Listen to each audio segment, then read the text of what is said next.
Imagine standing on the edge of a jagged limestone cliff, 300 feet above the rocks of Okinawa. Below you, the air is thick with the smell of sulfur, rotting earth, and the metallic tang of blood. Above you, the sky is choked with black smoke and the relentless screaming of artillery. Everyone around you is clutching a rifle. Everyone is prepared to kill to survive. Everyone except you. You have no gun. You have no knife. You have nothing but a small black Bible in your pocket and a bag of bandages in your hand. This was the reality for Desmond Doss, a man the Army called a coward before he became one of their greatest legends. Desmond didn't look like a hero.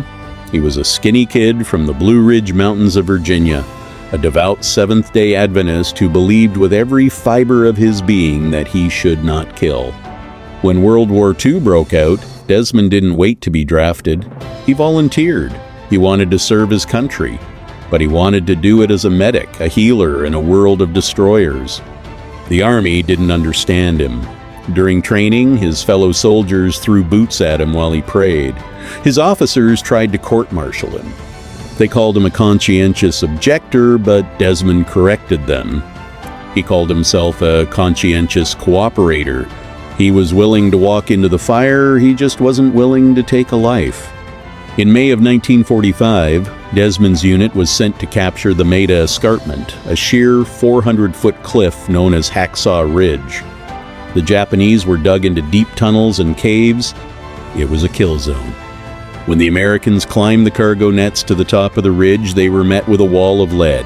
Men were being torn apart in seconds. The order was given to retreat. As the American soldiers scrambled back down the cliff to safety, one man stayed at the top. Desmond Doss.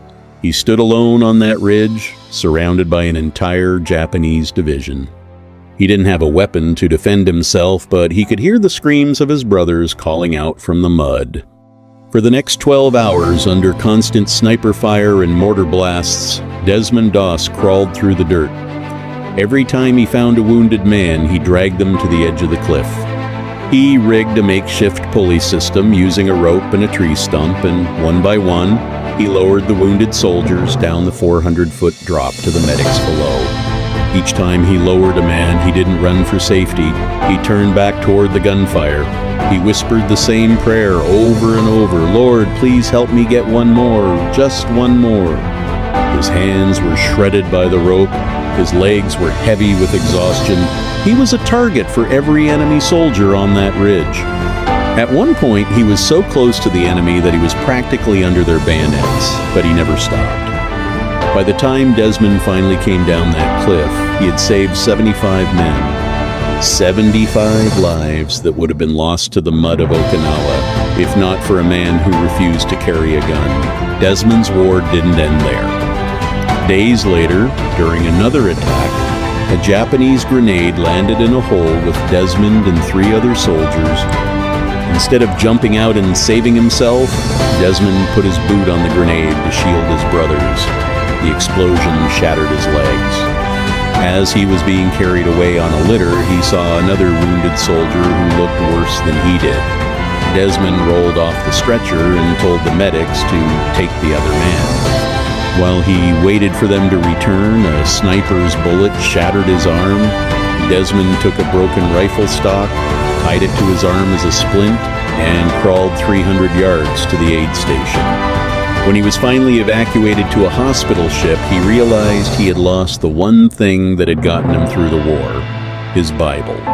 When the men of his company, the same men who had once bullied him and called him a coward, heard about it, they went back onto that ridge. They risked their lives to find a book for the man who had saved theirs. Desmond Doss became the first conscientious objector to receive the Medal of Honor. He proved that the greatest weapon a soldier can carry isn't made of steel, it's made of heart. Desmond Doss showed us that you don't need a weapon to be a warrior. You just need the courage to stand for what is right, even when the world is screaming at you to stay down. If you believe that the world needs more heroes like Desmond, please take a moment to give this video a like. It helps us spread these stories to those who need to hear them most. And don't forget, we are on a mission to honor every heart in uniform. Subscribe to the channel and join our community. We are closing in on our monetization goal, and every single one of you makes a difference. I want to hear from you in the comments. We've talked about heroes in the jungle and on the ridge. What kind of stories do you want to hear next? Drop a respect in the comments if this story inspired you today. Stay tuned, because the journey through the greatest acts of human valor is just beginning.